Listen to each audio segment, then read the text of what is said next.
No vídeo anterior, eu fiz a introdução sobre a tabela 1 da tabela Price, que explica como é que você comprova que os juros rendem juros.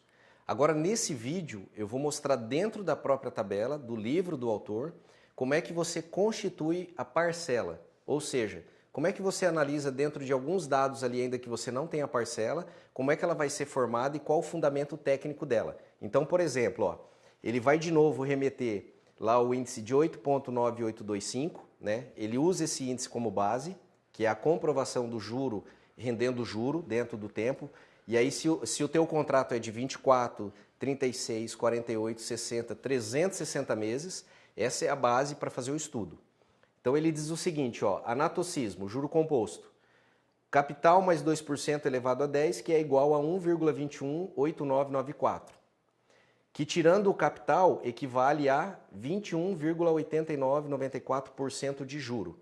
Então, em um contrato a 2% com 10 meses, a taxa de juro que vai ser praticada, devido ao juro render juro, será de 21,899,4%.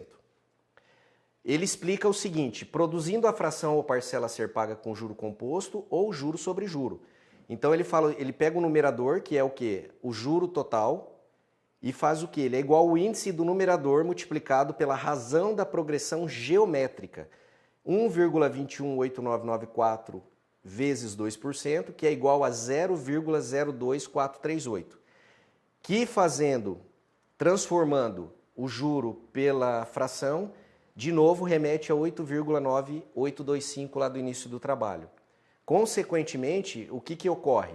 Desta forma, um capital financiado, ou seja, um saldo devedor de 8,9825 corresponde a 10 parcelas de uma unidade monetária a 2% por período.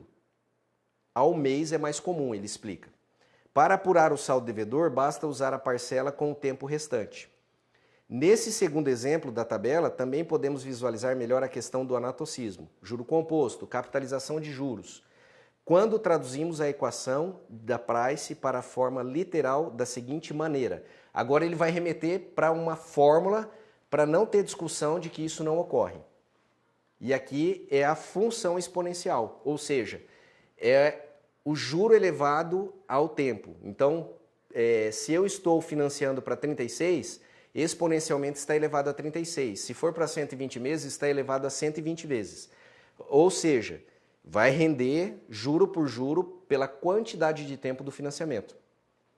É imprescindível saber que a única diferença que tem, por exemplo, para uma conta corrente, onde você consegue visualizar o juro vencido e não pago, é que em qualquer sistema de amortização, quando a tabela é formada, ela vem lá com uma escrita da seguinte maneira, termos vencidos. Quando você vai para os livros de matemática financeira, ele fala que a tabela é sobre termos vencidos. Então, o que essa tabela considera?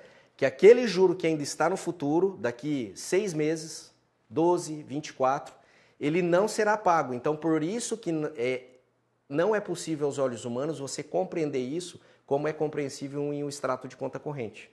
E essa aqui é a tabela que se desenvolve. Que quando aplicados os conceitos anteriores de números, né, K é igual a 1, I é igual a juros, em anatocismo, e N é o tempo. Ele vai pegar lá os dados e, de novo, ele vai chegar à mesma fração da tabela 1. Comprovando que através da fração que capitaliza juro, eu consigo encontrar o valor da minha parcela mensal. No próximo vídeo eu vou continuar com as explicações para que você consiga compreender o contexto geral disso. Um grande abraço, fique com Deus.